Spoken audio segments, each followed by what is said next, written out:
வீரா சீரியல்ல என்ன நடக்க போகுதுன்னு பார்க்கலாம் வாங்க வீடியோக்குள்ள போலாம். வீரா குடும்பமும் ராமச்சந்திரன் குடும்பமும் எல்லாரும் பொண்ணு வீட்ல இருந்து மாப்பிள்ளை வீட்ல இருந்து மண்டபத்துக்கு வராங்க. வாத்திய மேலதாளங்களோட மண்டபம் சூப்பரா அலங்கரிச்சிருக்காங்க. மாறன் கார்த்திக்கு மாலையை போடுறாங்க. வீரா ஆரத்தி எடுத்து உள்ள கூட்டிட்டு போறாங்க. என்னடா கார்த்தி ரூம் எல்லாம் வசதியா இருக்காங்கிறாங்க. அதெல்லாம் சூப்பரா இருக்குடாங்கிறாங்க கார்த்தி.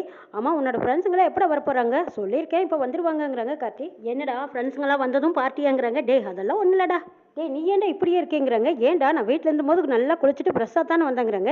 இல்லடா இருந்தாலும் முகமெல்லாம் வேத்திருக்கு பாரு, நீ போய் குளிச்சுட்டு வா. ஏன்டா ஏசி ரூம்ல எனக்கு வேத்திருக்கா? ஏன்டா நான் ஃப்ரெஷர் ஆகிறதுல உனக்கு என்னடா அவ்வளவு சந்தோஷம்னு கேட்குறாங்க. ஆமாண்டா நீ மாப்பிள்ளை தோலை மாதிரி என் கூடவே நிற்கும் போது நீ அப்படியே லுக்கா பந்தாவா நிற்க வேண்டாமா? அதுதானே வேற ஏதாவது காரணம் இருக்கான்னு மாறன்னு கேட்குறாங்க. சீ அதெல்லாம் எதுவும் இல்லடா, போய் முதல்ல ரெஃப்ரெஷ் ஆகிட்டு வா போ அப்படின்னு சொல்லவும் சரிங்கிறாங்க. மாறன் போடா அப்படின்னு வலுக்கட்டாயமா மாறனா பாத்ரூம் அனுப்பிடுறாங்க. அப்பாடா ஒரு வழியா எப்படியோ அவனை அனுப்பியாச்சு. பிருந்தாவுக்கு கால் பண்ணி பேசிடலான்ட்டு கார்த்தி பிருந்தாவுக்கு ஃபோன் பண்றாங்க. என்னங்க மண்டபத்துக்கு வந்துட்டீங்களான்னு பிருந்தா கேட்குறாங்க. நான்லாம் அப்பவே வந்துட்டேன். ஆமா நீ எப்போ வருவேன்? உங்க வீட்ல இருந்து என்னை வந்து கூட்டிட்டு போன தானே நான் வருவேங்கிறாங்க. அடடா அப்படியா? ஆனா என்னையும் அழைக்கிறதுக்கு பொண்ணு வந்தா ரொம்ப நல்லா இருக்குமல்லங்கிறாங்க கார்த்தி. உங்களுக்காக வல்ல நடைமுறையை மாத்துவாங்களா? ஆமா சாருக்கு நான் வர வரைக்கும் கொஞ்சம் நேரம் காத்திருக்க முடியலையா? என்னை எவ்வளவு நாள் காத்திருக்க வச்சிருப்பீங்க? காத்திருக்கிறதும் ஒரு சுகம் தானே, அனுபவிங்கன்னு சொல்லி போனை கட் பண்றாங்க. பிருந்தாரன் வர்றாங்க. டே இப்பதான்டா எனக்கு தெரியுது என்னை எதுக்கு ரெஃபரன்ஸ் சொன்னேன்னு.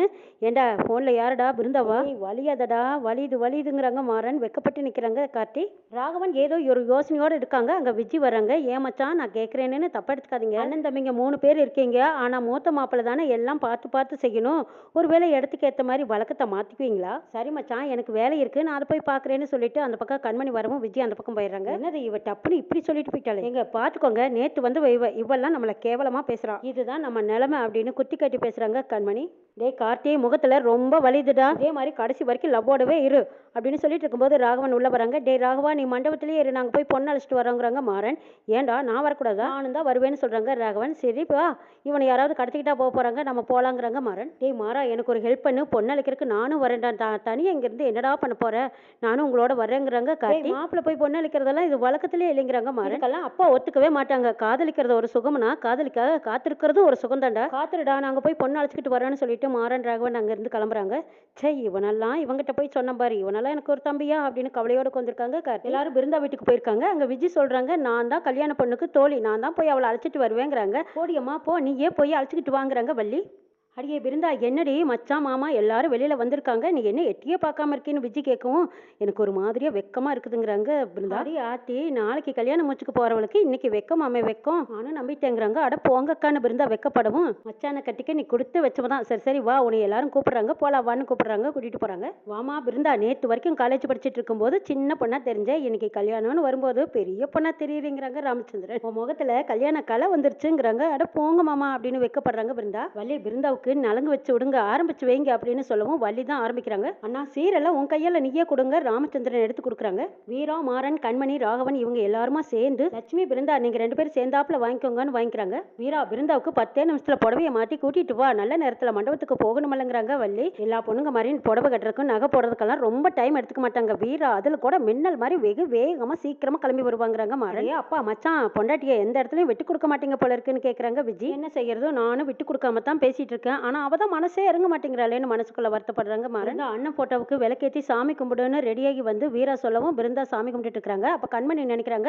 அண்ணா எப்படியாவது இந்த கல்யாணத்தை நடக்க நான் விட மாட்டேன்னு நினைக்கிறாங்க. கண்மணி பிருந்தாவோட புடவை நல்லா எடுப்பா நல்லா இருக்குன்னு எல்லாரும் பாராட்டுறாங்க. வள்ளியம்மா காலில் விழுந்து ஆசீர்வாதம் வாங்கிக்க பிருந்தான்னு லட்சுமி அம்மா சொல்லவும் வள்ளியம்மா காலில் விழுறாங்க. பிருந்தா எங்க கார்த்தியை கல்யாணம் பண்ணிக்கிட்டு நல்லபடியா எங்க வீட்டுல வந்து நீ நல்லா வாழணுங்கிறாங்க. வள்ளி ராமச்சந்திரன் கிட்டையும் ஆசீர்வாதம் வாங்குறாங்க. அடுத்தது லட்சுமி அம்மா கிட்ட ஆசீர்வாதம் வாங்கும்போது அழுகுறாங்க. அம்மா உன்னைய விட்டுட்டு தனியா போறதுக்கு எனக்கு மனசே இல்ல, கஷ்டமா இருக்குதுங்கிறாங்க. பிருந்தா பொண்ணா பிறந்தா கல்யாணம் பண்ணி போறதாண்டி முறை, இது எல்லாம் நினைச்சு நீ அழகக்கூடாது அப்படின்னு சொல்லி எல்லாரும் கிளம்பும் போது வெளியில போய் சகுனம் சரியா இருக்கான்னு நான் பார்த்துட்டு வரேங்கிறாங்க ஒரு அம்மா. அம்மா அதெல்லாம் ஒன்றும் வேண்டாம் விடுங்க, நம்ம போற நேரம் எல்லாம் நல்ல நேரம் தானுங்கிறாங்க. மறக்கும் போது கரெக்டா பூனை குறுக்க வருது பாத்தீங்களா, சகுனம் பார்த்து தான் கிளம்பணும்னு சொன்னேன், அதே மாதிரி இப்ப பாருங்க பூனை குறுக்க வந்துருச்சுங்கிறாங்க.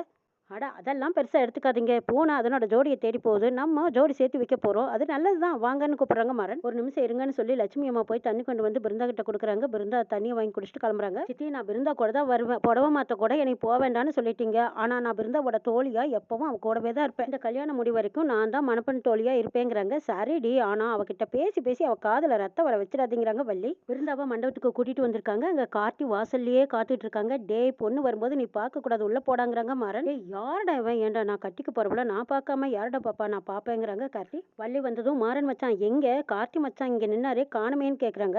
அவனை உள்ள அனுப்பிட்டாங்கிறாங்க. நல்ல வேலை, மாப்பிள்ளை கண்ணுல படாம என் தங்கச்சி உள்ள கூட்டி போறதா என்னோட முதல் வேலைங்கிறாங்க விஜி. இதா பார் பிருந்தா, நீயும் உள்ள போய் அந்த பக்கமே திரும்பக்கூடாது சரியா அப்படின்னு சொல்லிட்டு வீரா பிருந்தா கழுத்துல மாலை போடுறாங்க. என் தங்கச்சிக்கு நான் தான் ஆரத்தி எடுப்பேன், அந்த ஆரத்தி தட்டை கொடுங்கன்னு சொல்லி விஜி ஆரத்தி எடுக்கிறாங்க. பிருந்தாவை கூட்டிட்டு வரும்போது கார்த்தி அந்த பக்கமா ஓடி போய் ஜன்னல் வழியா எட்டி எட்டி பார்த்துட்டு இருக்காங்க. வீரா வந்ததும் என்ன மூத்தாரே, பிருந்தாவை பார்க்கறதுக்கு ரொம்ப அவசரமாங்கிறாங்க. எங்க ரெண்டு பேர்த்தையும் தான் நீங்க பிரிச்சுட்டீங்களே அப்படின்னு சொல்றாங்க கார்த்தி. 24 மணி நேரத்துல 2 பேரும் புருஷன் பொண்டாட்டி ஆக போறீங்க, அதுக்குள்ள என்ன அவசரம்? இல்ல வேறா, கல்யாண பொண்ணா வரும்போது அதை பாக்குறது அழகான மூமெண்ட் இல்ல வாங்குறாங்க கார்த்தி. டேய் அதெல்லாம் வீடியோல ரெக்கார்ட் ஆயிருக்கும், அதுல பாத்துக்கோடா போடா அப்படின்னு மாறன் சொல்லவும் மனசுக்குள்ள என்னை கண்டபடி திட்டுறேன்னு நல்லா தெரியுதுங்கிறாங்க மாறன். வீரா கல்யாணத்துல அபி ஆரத்தி சுத்துனா காசு போடணும்னு கேட்பாங்க, நம்ம கல்யாணத்துல நான் போடாம யார் போடுவா அப்படின்னு மாறன் போட்டதை நினைச்சு பார்த்து வீரா சிரிச்சுட்டு போறாங்க. எதுக்கு சிரிக்கிறா, ஏதோ வித்தியாசமாவே இருக்காளேன்னு நினைக்கிறாங்க மாறன். கார்த்தி அந்த பக்கமா போறாங்க. மணமகள் அறை கண்டிப்பா பிருந்தா மட்டும்தான் இருப்பா, போய் பார்த்துட வேண்டியதான் அப்படின்னு சொல்லிட்டு கதவை திறந்து பாக்குறாங்க. விஜய், வீரா, பிருந்தா இவங்க எல்லாரும் இருக்காங்க. இவங்களை எல்லாம் பார்த்ததும் அசடு வழி நிக்கிறாங்க கார்த்தி. என்ன மாப்பிள்ளைன்னு லட்சுமி அம்மா கேட்க அதெல்லாம் ஒண்ணு இல்லைன்னு சமாளிக்கிறாங்க. என்ன மச்சான் பொண்ணு ரூம்ப எதுக்கு சும்மா திறந்தீங்கன்னு விஜய் கேட்கவும், பிருந்தாவை பார்க்கத்தானே ரூம்குள்ள வந்தீங்கன்னு விஜய் கேட்குறாங்க. ஐயோ இப்படி வசமா மாட்டிக்கிட்டோமேன்னு நினைக்கிறாங்க கார்த்தி. என்ன மச்சான் வெக்கமான்னு கேட்கவும் மாறனும் பின்னாடியே வந்துடுறாங்க. என்னடா டேய் பல்பான்னு கேட்கவும், ஐயோ இவன் வேறையா, உள்ளுக்குள்ள ரொம்ப பிரகாசமா எரியுதடா அப்படின்னு கிண்டல் அடிக்கிறாங்க. டேய் சும்மா இருடா அப்படிங்கிறாங்க. என்ன பிருந்தா மாப்பிள்ளைய பார்க்காம இருக்க முடியல போல இருக்குன்னு கேலியும் கிண்டலும் பேசும்போது, என்ன மாற மச்சான் நீங்க வீரக்காவை பார்க்கத்தானே வந்தீங்க, மாறன் தலையை சொரிஞ்சுக்கிட்டு சொல்லவும் முடியாம மெல்லவும் முடியாம ஒட்டமா ஓடிடுறாங்க. விஜய் அங்க ஓடி வந்து பாக்குறாங்க. ஒவ்வொரு வேலைகளா தானே இழுத்து போட்டு செஞ்சுட்டு இருக்காங்க. அங்க இருந்த சேரெல்லாம் எடுத்து போட்டு, என்னக்கா நின்னுட்டே பேசிட்டு இருக்கீங்க, வாங்க வந்து உட்காருங்க அப்படின்னு சேரெல்லாம் அட்ஜஸ்ட் பண்ணி விடுறாங்க. விஜய் அவங்களுக்கு வரவேற்பு கொடுக்கணும், பன்னீர் தெளிக்கணும், எல்லாரும் மசமசன்னு நின்று பேசிட்டு இருக்காதீங்க, வந்தவங்களை கவனிங்கிறாங்க. எல்லாத்தையும் வாங்க, சித்தி ஒருத்தரும் அவஸ்தப்படுறாங்கல்ல, இப்படி நின்று மசமசன்னு பேசிட்டு இருக்கீங்களே, வாங்க வாங்கன்னு எல்லாத்தையும் ராமச்சந்திரன் வராங்க. அவங்க கிட்ட ஒருத்தர் விசாரிக்கிறாங்க, யாருப்பா அந்த பொண்ணு அப்படின்னு விஜயை கேட்கவும், அது என் மச்சனோட பொண்ணுங்கிறாங்க. அடடா, நானும் ரொம்ப நேரமா அந்த பொண்ணை கவனிக்கிறேன், எல்லாத்தையும் எப்படி கவனிக்க தெரியுமா, ரொம்ப நேரமா பம்பரமா சுத்திட்டு இருக்கு, பேசாம இந்த பொண்ணையே நீ மருமகள் ஆக்கி இருக்கலாங்கிறாங்க. அட சும்மா இருப்பா அப்படிங்கிறாங்க ராமச்சந்திரன். இல்ல உனக்கு இன்னொரு பையன் இருந்திருந்தா பேசாம இந்த பொண்ணை கல்யாணம் பண்ணி வச்சு உன் மருமகள் ஆக்கிருக்கான பொண்ணுங்களும் கிடைக்கும், அறிவான பொண்ணுங்களும் கிடைக்கும். இந்த மாதிரி சொந்த பந்தங்கள் எல்லாம் அரவணைக்கிறதெல்லாம் கிடைக்கிறது ரொம்ப ரொம்ப கஷ்டம். உண்மைதான் ராமச்சந்திரா, தங்கமான பிள்ளையா இருக்கு, நம்ம சொந்தத்திலேயே ஏதாவது வரன் வந்தா சொல்றேங்கிறாங்க. அவளுக்கு எல்லா கடமையும் நான் தான் செய்ய போறேன், நல்ல வரன் வந்தா சொல்லுங்கிறாங்க ராமச்சந்திரன். எல்லாத்துக்கும் பார்த்து பார்த்து இந்த வெயிலுக்கு இதமா இருக்கு, இந்த ஜூஸை குடிங்க குடிங்கன்னு பார்த்து பார்த்து உபச்சரிக்கிறாங்க, கவனிக்கிறாங்க. இது எல்லாம் ராமச்சந்திரன் பார்த்து ரொம்ப சந்தோஷப்படுறாங்க. ஒரு இடத்துல உட்காந்து பேசுறாங்க. அங்க ஒரு அம்மா வர்றாங்க. அடடே, உங்க கடைசி தங்கச்சி உங்க வீட்டுக்கே மருமகளா வரப்போறா, கொடுத்து வச்ச உடனே உங்க அண்ணன் இறந்து போனாலும் உங்க 3 பேர்த்துக்கும் நல்ல வாழ்க்கையை தான் கொடுத்துட்டு போயிருக்கான். இவ்வளவு பெரிய குடும்பத்துல 3 பேரும் அக்கா தங்கச்சிங்க 3 பேரும் வாக்கு போட போறீங்கன்னா சாதாரண விஷயம் இல்லையா. சரி நீங்க எல்லாரும் பேசிட்டு இருங்க, இப்ப வந்துடுறேன்னு சொல்லிட்டு கண்மணி வெளியில வராங்க. அவங்க ஒரு வில்லனை ஏற்பாடு பண்ணிருக்காங்க. அவர் கேக்குறாங்க, என்ன மேடம் நலங்கு வைக்கிற ஃபங்க்ஷனை கூட கல்யாணத்தை நடத்த விட மாட்டேன்னு சொல்லிட்டு இருந்தீங்க, அவ கடத்திருங்க, இந்த கல்யாணம் நின்று போயிருங்கிறாங்க. மேடம் அது உங்க தங்கச்சிங்கிறாங்க, நான் என்ன கடத்திக்கிட்டு போய் கொலையா பண்ண சொல்றேன், அவளை கடத்திட்டு போய் சேஃபா வச்சிருங்க, முகூர்த்தம் முடிகிற வரைக்கும் சேஃபா இருக்கட்டும், பொண்ணை காணாமனு பிரச்சனையாவே எப்படியாவது இந்த கல்யாணம் நிக்கணும், அதுக்கப்புறம் மத்ததெல்லாம் நான் பாத்துக்கிறேங்கிறாங்க கண்மணி. மேடம் எனக்கு எதுவும் பிரச்சனை வந்துடாதான்னு கேட்குறாங்க. அதெல்லாம் எதுவும் வராது, நான் பார்த்துக்கிறேன், நான் சொன்ன மாதிரி கொடுத்த வேலையை கரெக்டாக செஞ்சிடுவீங்களான்னு கண்மணி கேட்கவும், அதெல்லாம் கரெக்டாக பார்த்துக்கலாம் மேடம், இதெல்லாம் செய்யறதுக்குன்னு ஸ்பெஷலிஸ்ட்டே நிறைய இருக்காங்கங்கிறாங்க. கார்த்தியும் பிருந்தாவும் ரிசப்ஷனுக்கு ரெடி ஆகிட்டு இருக்காங்க. ரிசப்ஷன் மேடைக்கு வந்ததுமே ஒருத்தர் மாற்றி ஒருத்தர் மாலையை மாற்றிக்கிறாங்க. அம்மா இங்கே வா அப்படின்னு வீரா கூப்பிடவும், என்னத்தான் கூப்பிடுறாங்கிறாங்க வள்ளி. சித்தி ஒரு நிமிஷம் இருங்க, வீரக்கா உங்களை கூப்பிடல, அவங்க அம்மாவை தான் கூப்பிட்டாங்க, உங்களை இல்லைன்னு சொல்லவும் பொக்குன்னு போயிடுறாங்க வள்ளி.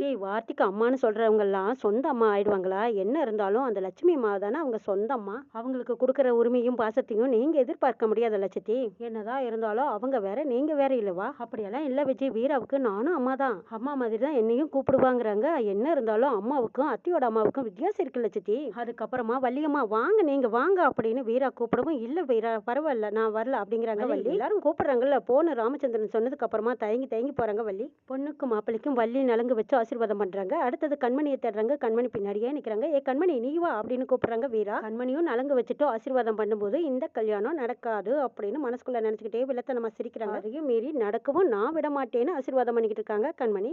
கார்த்தியும் பிருந்தாவும் ரொம்ப சந்தோஷமா கல்யாண கலையோட இருக்காங்க. என்ன நடக்குதுன்னு நாளை பார்க்கலாம்.